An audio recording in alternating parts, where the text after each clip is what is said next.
salli ala Muhammadin wa ala ali Muhammad kama sallaita ala Ibrahim wa ala ali Ibrahim innaka Hamidum Majid.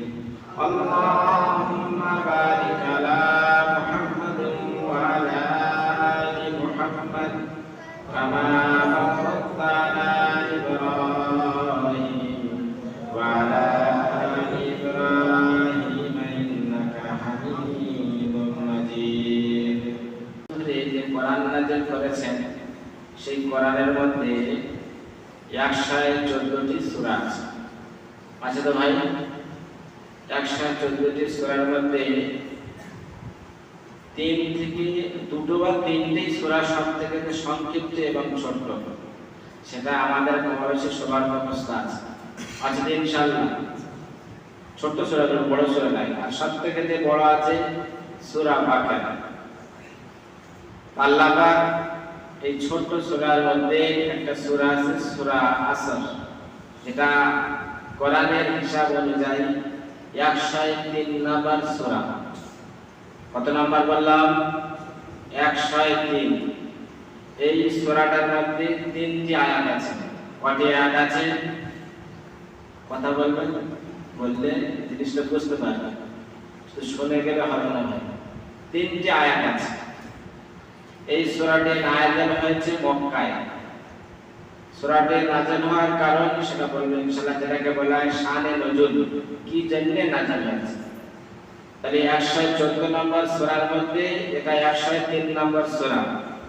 সূরার নাম হলো সূরা আসর। আয়াত আছে 3টি। আল্লাহ পাক বলছেন বিসমিল্লাহির রহমানির রহিম ওয়াল আসরি ইন্নাল ইনসানা লাফি খুসর ইল্লাল্লাযীনা আমানু ওয়া আমিলুস সালিহাতি ওয়া তাওয়াসাউ বিল হাক্কি ওয়া তাওয়াসাউ বিস সাবর। মুখস্থ আছে তো ভাই? মুখস্থ আছে কি? না থাকে বলুন না, আমি তো জিজ্ঞাসা করব না, শুধু মাথা নেড়ে।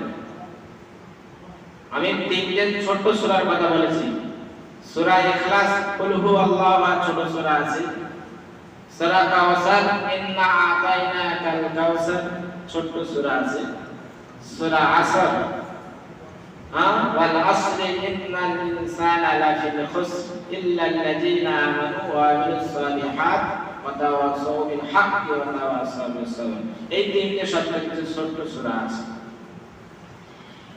ইমাম শাফিঈ রাহমাতুল্লাহ আলাইহি বলেন, পুরো কোরআন যদি বোঝার জন্য, যদি আল্লাহর কোন বান্দা অথবা বান্দী শুধু সূরা আসরটার উপরে যদি চলে চিন্তা ভাবনা করে, তাহলে সে কিন্তু কামিয়াব হয়ে যাবে।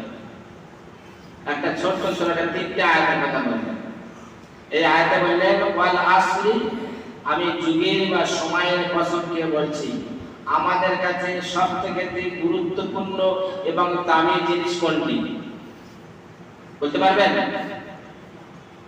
আমাদের কাছে সবথেকে দামি এবং গুরুত্ব জিনিস কোনটি? আল্লাহ বললেন ওয়াল আসর, আমি যুগের কসম খেয়ে বলছি, ইন্নাল ইনসানা লাফিল খুসর, প্রতিটা মানুষ ক্ষতিগ্রস্তের মধ্যে।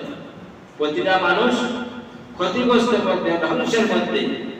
আবার অর্থ ভাগ করে দিলেন ইল্লাল্লাযীনা আমানু, যারা ঈমান এনেছে, ওয়া আমিলুস সালিহাত, এবং সৎ আমল করেছে, ওয়া তাওয়াসাউ বিল হক, এবং হকের কথা বলেছে, ওয়া তাওয়াসাউ বিস সাবর, এবং তাদের উপরে যত মুসিবত এসেছে তারা সবর করেছে। 4তে ভাগ করে দিয়েছে। বুঝতে পেরেছেন? আমি আরেকবার বলছি, বুঝে যাবেন।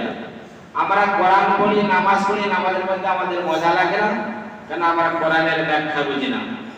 আল্লাহ বললেন ওয়াল আসরি, আমি যুগের কসম খেয়ে বলছি। কে কসম খেলো? যে স্রষ্টা, আমাদের সৃষ্টিকর্তা, তিনি কসম খেয়ে বলছেন আমরা কোন জিনিসের উপর গুরুত্ব দেওয়ার জন্য বেশি, যাতে মানুষের প্রতি গুরুত্ব দেয় বেশি, সেই কাজের জন্য বা সেই জিনিসটা আমরা কসম খেয়ে বলি না ভাই? বলি তো, যে তাদের লোক বিশ্বাস করে।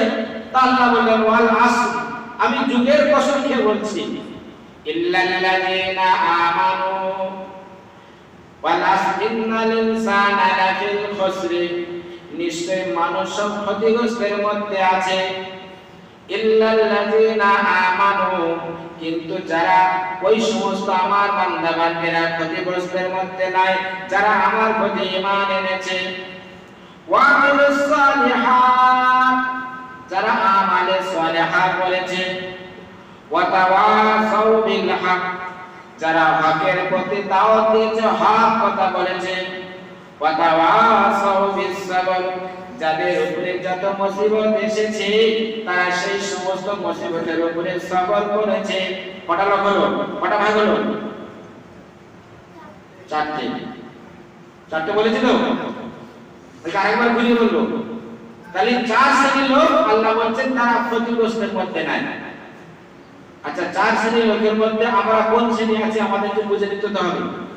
হ্যাঁ ভাই, যদি চারটেই যদি থাকি আলহামদুলিল্লাহ, আর যদি 4-এর 2টো থাকে তাও আলহামদুলিল্লাহ। এখন একটা ব্যক্তির কাছে 300 টাকা না 3000 টাকা দামের একটা চাদর আছে, হ্যাঁ ভাই, আর সেই ব্যক্তির কাছে 3000 টাকা দামের একটা চাদর থাকার পরে তার কাছে একটা 300 টাকা দামের জুতো আছে। চাদরের দাম কত? 3000। জুতোর দাম কত? 300। এখন ওই ব্যক্তিটা দেখছে জুতোটাকে ওই চাদর দিয়ে মুছতেছে। ওই ব্যক্তিটা 3000 টাকা দামের চাদর দিয়ে 300 টাকা দামের জুতোটা মুছতেছে। আপনারা দেখে তাকে কি বলবেন? কি বলবেন? আগে বাপর অত বড় টাইটেল থেকে দেওয়া, তাকে আগে ফার্স্ট বলবেন বোকা। তাকে টাইটেল কি দেওয়া ফার্স্টে? যে বোকা। একটা 300 টাকা দামের জুতো 3000 টাকা চাদর দিয়ে মুছতে, কি বলবেন? বোকা। লাস্টে তো আপনারা পৌঁছে দেবেন কি? যে পাগল। লাস্ট পর্যায়ে একেবারে লক্ষ্য দেওয়া যে পাগল। যে 300 টাকা দামের জুতো নিয়ে 3000 টাকা দামের চাদর দিয়ে তারা বলছে